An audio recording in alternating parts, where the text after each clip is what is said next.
Well, you changed your channel over when YouTube. No, YouTube forced me to change it over to my full name, which I never hid anyhow, so I don't understand why they did that. Yeah. And then I got fed up, and I emailed them and said, this is ridiculous, and they allowed me to change it back. I just ignored their stuff in the first place. And, No, I didn't get the choice. Oh. They changed it on me. Oh. Huh. And a lot of people told me they'd changed it on them. YouTube, that's... We're off in this love-hate relationship, aren't we? Yeah, yeah. Because the other video sharing sites are no good. Or they're too specific, like Blip TV, you have to Right. have a TV show, or... Right. Yeah. So they're really no good. YouTube serves the purpose of our community really well. But what I don't like they've done now is when a video ends, it fast forwards onto a new one. I hate that autoplay shit. And you can't turn it off. You can't turn it off. I've been looking for a place to turn it off. Sometimes I see it, and sometimes I don't. There's a little marker up. I have to hit the top back right button corner. and then pause it to leave a comment on a video when I'm done watching the video. I've noticed that I can't leave comments on very old videos of mine. Like, if someone sees a video from 2 years ago, I cannot reply to their comment. I have to either leave a new one or contact them directly to let them know that I'm replying. Well, if I want to find one of my old videos, you can't search for it. You put in the search bar, I can put the exact name of the video, and it won't pull up. I have to go through the video manager, which irritates me. I know other people can search them out because I'm getting comments on 2-year-old videos. I'm getting comments on it constantly. But I can't find my own videos that are old. I can't find other people's old videos. Like, there's a guy named General Splat, and his name is Phil. Yeah. So if I want to go look up some of his videos, I can't. I can go to his channel page and start clicking back, and they just don't show. I know they're still there. And I know my videos are still there, because if I look at the analytics, since I'm getting paid by YouTube, I get a pretty good detailed report. I can see that some of these are still getting viewed. Yeah, some of my oldest ones are still at the top. Like baking soda and CA glue. Some of my top videos watched. Yeah, they're still up there. They're just not easily accessible. Yeah. And YouTube needs to quit that, too. And I understand kind of why they're doing it. They make money off ad revenue. And if a video's getting like 3 views a year, they're not going to make any money off that, but they're storing it on their servers. And they're still making it available to people. I understand that. But if they're, like you're saying, one of your top videos is one you can't search out yourself, there's something wrong. Yeah, definitely. Okay. Well, ever since Google took over. I mean, I still call them YouTube, but really it's Google. A lot of people call it Google, too. Yeah. And a lot of people were done with them a while back. Yeah, I've got, like he was saying, I've got the love-hate thing, too, and I hate making people sit through ads, and it only gives, you know, $300, $400, $500 a year, which is a nice touch, but it's not like when he says paid or making money, we're not really making money.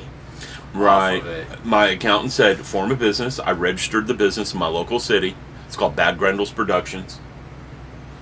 I've got a tax number for the whole thing. I just made a business out of it. I lose money every year, but I'm still investing and still trying to get it to go. Because some people on YouTube just earn their living doing this. They really do. Like the Fruit Loops girl that sits in bathtubs. Oh. Who interviewed President Obama. I haven't heard of that one. You haven't heard of that one? Yeah. There's 4 people, the top YouTube subscriber base, got to interview President Obama. And one of the ladies, she's known for sitting in a bathtub full of milk and Fruit Loops and talking while she's eating the Fruit Loops. Okay? I don't know who she is. I'm not commenting on any of the politics behind that. I'm just commenting that she earns her living off YouTube. Probably a quite comfortable one. She earns her living off sitting in a bathtub. I don't know. That's what it is. I don't know. But I do remember trying to track down how much money some people earn on YouTube. And there's a couple of people making a couple $100,000 a year. Wow. And they have production companies. BuzzFeed came from one of those guys. If you know what BuzzFeed is. Yeah. They came from one of those guys. And they're still putting up video sketches trying to drive revenue. That's where the BuzzFeed videos are coming from. Notice they're all hosted on YouTube. So you can earn a living at this, but it's very, very rare. Yeah. Well, that would be such a broad topical thing that you're going to hit everybody at that point, like a Right. Vsauce or... Right. We're never going to earn a living making models and putting it on YouTube. Yeah. There's just not enough subscribers. There's just not enough people clicking the ads. I can never quit my day job. Okay? Just never. Not for YouTube alone. I'd have to do something else. And I do. Teach people math. It's what I do for a living. YouTube's a secondary thought. Yeah. But now you got any more to say about YouTube?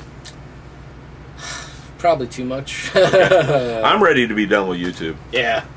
Yeah, I wouldn't mind. If there was a viable alternative to YouTube, I would definitely be there. But there isn't one. Yeah. I've got growth. I've had 1,000 subscribers this year. Nice. New ones. So there's growth. I can demonstrate my business is growing. I'm not necessarily wasting my time. What's the return on my investment? Oh, pittance. But businesses are that way. They take forever to start. Yeah. 10 years from now, well, I'm sorry, it's just not growing the way I'd like. But I'm still trying. Gosh darn it. Gosh darn it.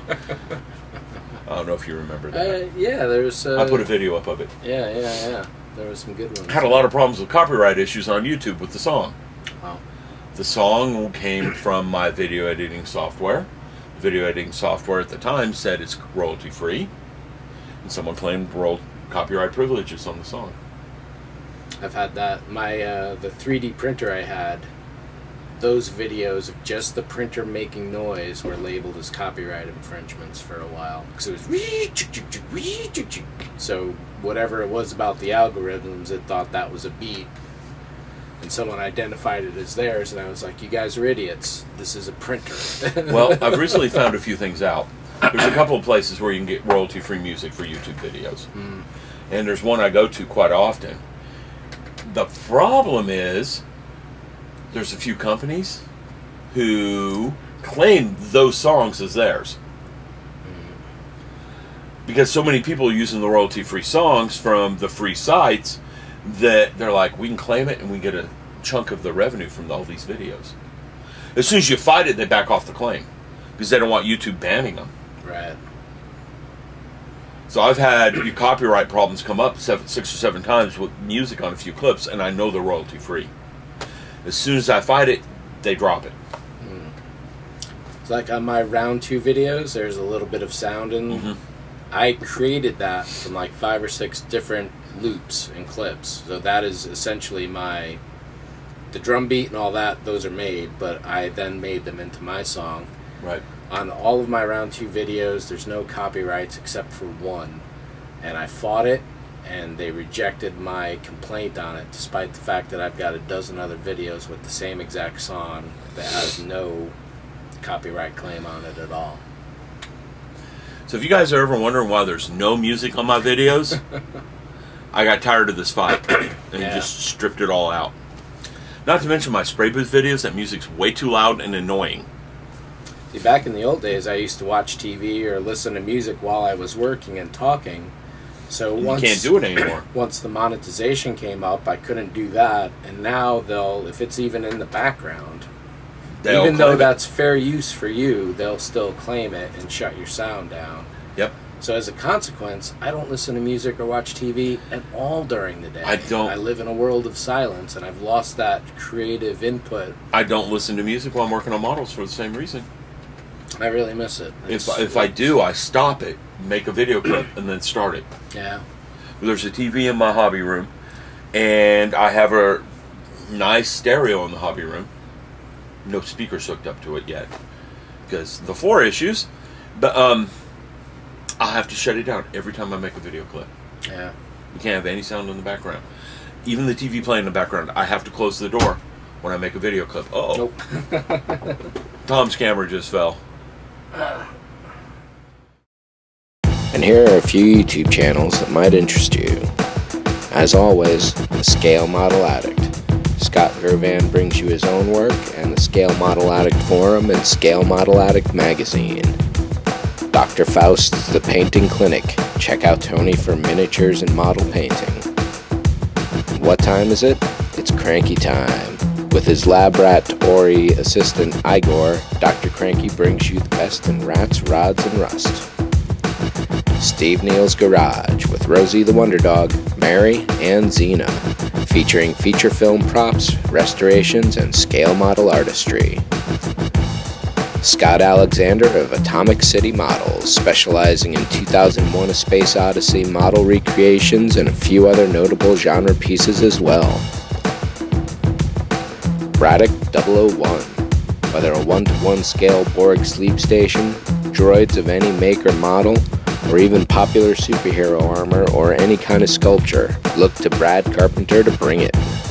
And for the trials, tribulations, and tales of my car Red 2 and its droid lemons, check in on Gears McTinkersome. Bad Grendels for fine model work, timer chips, and electronics knowledge. The ModelManTom channel would like to thank the following for their sponsorship. Elliot Brown of Kingston Vacuum Works, featuring Fedoratron.com and WarmPlastic.com. Lighting for extraordinary modelers, and vacuum-forming tables for designers, modelers, and engineers. Kingston Vacuum Works covers it all. Paul at thefiberopticstore.com, now presenting the beta version of its new site, thefiberopticprojects.com, for an exceptional selection and great prices of fiber optics of all sizes and quantities. Thefiberopticstore.com. Carpenter Creations.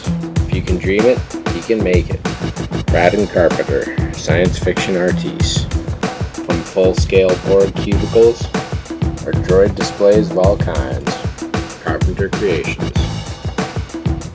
Steve Neal's Garage. Props and models for motion picture and discerning collectors, as well as prosthetic makeup and CG.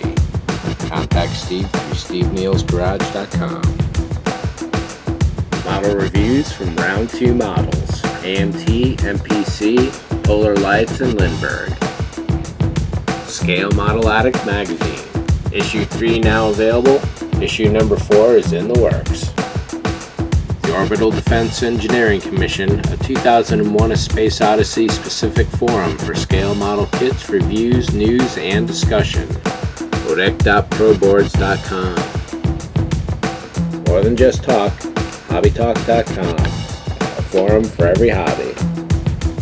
And for the finest reference collection of feature film studio props and miniatures and models, it's Modelers, Miniatures, and Magic at modelermagic.com.